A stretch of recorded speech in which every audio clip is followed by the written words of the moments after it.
Hey everyone, Colbert here. Welcome back to another video. Today, this will be a fun one since we're sponsored by Kabam. By the way, very well-known developer, made the game Marvel Contest of Champions, if you've ever heard of it. This game is called King Arthur Legends Rise. It was previously called Project Knights, but then their name changed during their announcement on GDC.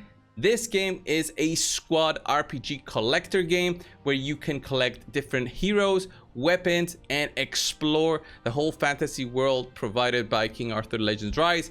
And it's not only playable on your phone, which I'm currently playing, but it's also playable on PC. So there's cross-platform play between that if you fancy playing either on your PC or just on your phone when you're mobile. All right, let's have a look at the game. Okay, I'll zoom in a little bit. I've been playing on my phone right now, and if you want to have a chance to play the beta of this game, it only will be available for select regions on Android devices. Let's have a look at this. This is the current screen. It looks very familiar, but what is very interesting is all the heroes that you can collect, which I'll show you right now. All the heroes that I've collected so far. So there's Arthur, which everybody starts with, but have a look at this one. This is the rare hero Ban, and this one's the most recent one, Rosier, which I found very interesting because she is scary. All right, so many different heroes that you can collect, as you can see, and each one of them has different skills, and how they use the skills I'll show in a little bit in the battle. Just have a look at Rosier here, and boom, look at that. You can see here, zoom out, turn around. That is scary, a scary hero for sure, and that's why I've leveled her up. She looked mean. All right, you can level up your heroes, you can give them different equipment, which I've done so far.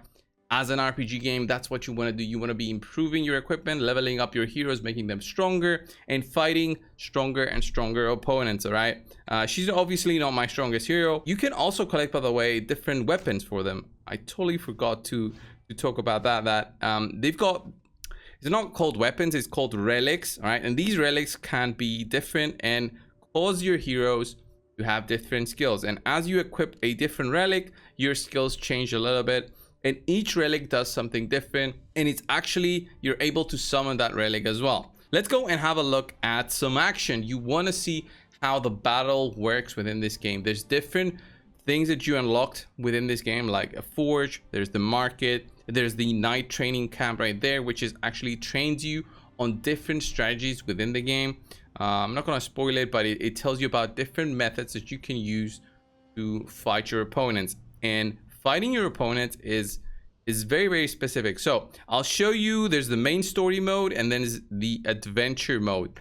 Totally different things. The main story you follow, and it's eventually it finishes. It's different chapters, and it will eventually finish. But there's also the adventure mode where you explore a different map, and there's a lot of things to actually find within the map, such as rewards and enemies to fight. So let's have a look at the main story and move on to fight the next enemy. So having a look at the main story, I'll just go to 2-7 again and fight it, just to show you how the battle works. Of course, my team has improved significantly since then. I've got 35,000 power compared to the 19,000 power that the enemy has. So this is my 4 heroes that I'll be using for this fight. You can change them out however you want and put a different one in there, and of course that will change the power of your whole team. So let's put Rosier back in there, and we'll start the fight. Here you can actually change your different relics if you want to do some different skills and have a different outcome of the fight. So let's go in there. We'll start it. You can repeat battle if you want to farm this stage, but what I do is I want to start it. It loads up a little bit, and then we get into battle, right? So these are the enemies right here. I hope it doesn't start on auto, right? No, not on auto. So I can actually show you how battle works. So you see the enemies right there. They've got the energy bar. Under them is the action bar, as it's called within this game. And I've got Arthur moving first. He's got the bar under him completed. So it's full, the yellow bar under him. And then you see that number 2 there. That is vigor. That is what your heroes can do if they want to do their very own default skill. It's not really a default skill because you can actually skip a turn. You see the skip button on the bottom right. You can skip your turn and let others use up that vigor to do their stronger hits. So with Arthur, I can actually do the single attack, and yeah, let's just do that. he does very solid damage because of the level difference, 26 versus 14.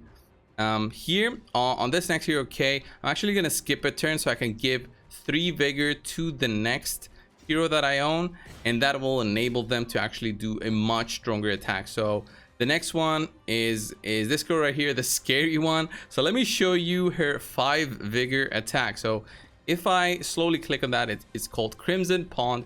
Deals attack to all enemies and 50% chance to apply a bleed. So quite a strong attack, but it does take 5 vigor. So that's a lot to consider. So I would use that on AoE attacks is what I would do. And as you can see here, I'm fighting versus weaker elements. The elements depend on how much more damage you'll do or less damage you do. If you're equal element, you just do the same amount of damage. Okay, you're not gonna do more, you're not gonna do less.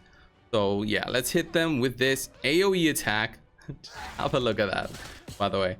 Look at that, looks beautiful, and she actually one-shotted everything. I should have gone for a little bit more difficult of opponents, but you see on how the battle works so far, it looks very beautiful. It looks like effort has been placed. We've beaten wave 1, we go into wave 2, and there's the boss in the middle, by the way, and that's what we want to kill. So let's hit her with K and see how that goes. Ooh, she's got the barrier on, so she doesn't take damage. Didn't realize she takes 0 damage, almost there. She's got a bleed on though. I wonder if that's gonna do a little bit more damage. So yeah, Arthur's got his own attack. He's gonna do an AoE attack and a stun, by the way, with 5 vigor. And vigor replenishes as you get attacked or as enemies die. So there's different strategies where if you skip a turn, you allow somebody else to gain more vigor, and you see it on the screen as you regain with each action. And during training also you learn more about that. So we kill the ads on the sides here just to make things more interesting. And let's hit with the 5 vigor attack with K. See how this goes. You can actually make the battle go quicker with a 2x speed, 3x speed, and auto if you want to. But I would say it's way better to just enjoy the playstyle at the beginning before you hit on auto, because you want to understand on how your different skills should be used within each battle. There's different debuffs that you can apply: bleed, taunt, stun. It's very familiar in terms of the RPG games, and I'm really enjoying how the whole playstyle looks. And in terms of the adventure mode, if I enter the adventure, I'll just show you on how it looks, where you explore the whole different area right here, and you actually just guide your hero through. And there's a big map. You open this map, and there's different things like treasures, hidden tales. There's different milestones, puzzles, ancient ruins. There's a lot of things to explore within the map. Of course, I've explored everything. You see that 100% on the top part. So 100%, 7 out of 7, all that. Because, yeah, I did spend a lot of time playing this one.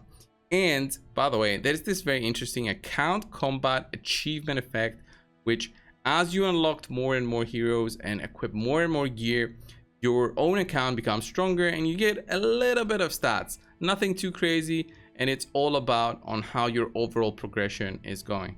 So that's pretty cool. So as you go through your missions and complete them, you unlock different parts of your own castle and grow it as part of your kingdom. All right, there's different restricted areas currently for me, which I'll unlock slowly as I would progress through the game. And one of these, for example, is like the Plaza Fountain right here, which only unlocks after finishing the chapter 4 of the main story.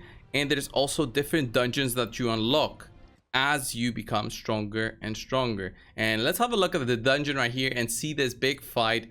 This is one of the stronger fights, I would say. And let's go and fight the 4th difficulty, the Burning Land 4th difficulty, where you use this in order to advance your heroes. So let's have a look. This is my squad. We'll be fighting 35 versus 43. The boss looks to be stronger, but I've beaten this before, so I think with good control, you should be able to take it down, even if it says, you know, it's a little bit stronger. So not gonna skip the animation here, but you can choose to skip it after that. There's an option. You don't want to see it every time you fight this dungeon, but just Just enjoy this part. Look at that. Flame Beast Gorgos. Look at her strolling through. Man, I love that hero. I love that hero. Okay. The boss goes first. There's his left arm. He has his own health. Look at that. So, all right.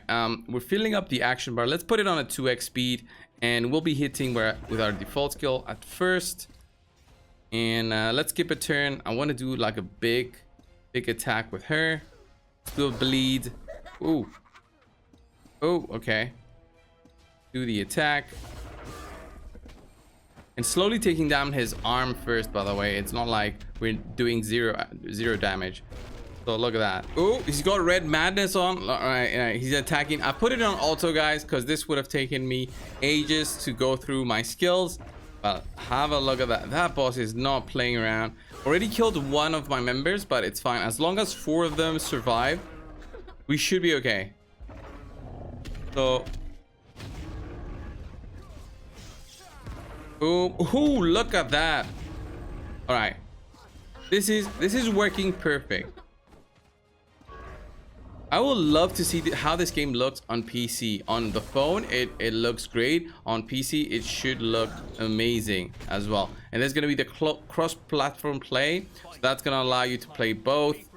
It's amazing to have that in sense of a mobile game, because sometimes you just want to play on PC, but sometimes you just want to relax on your couch. So look at that. Okay, I got some rewards there. Those are actually used for advancement of my heroes. I advanced them already because I took them to 3 stars out of 6. So if you see my heroes right there, so Arthur's level 26 out of 30. If he goes to 4 stars, he'll be able to get to level 40 and all that. You can slowly level them up if you want to.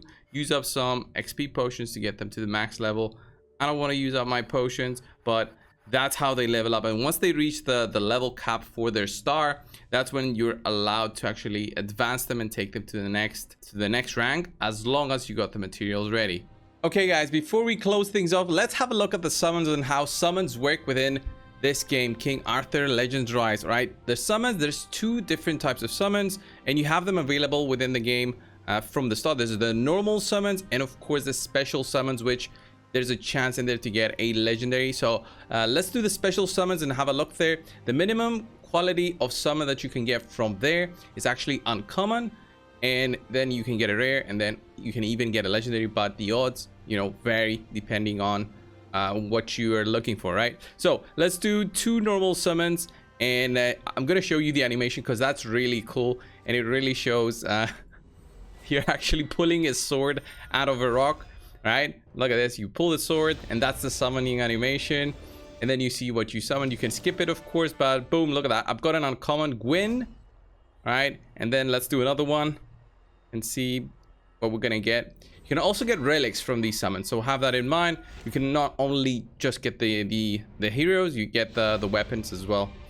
So it's a way for you to become stronger in that way. I've got an uncommon Hector. I do think I have both of those already, so those are not new uncommons that it just received. So those are the summons. That's the summoning animation within the game, and I do think that it's a lot of fun when you're unlocking new heroes, new abilities, and it really just makes the game more interesting when you have more things to play around with, more heroes to equip your artifacts and take them into battle. So guys, I hope you enjoyed this video.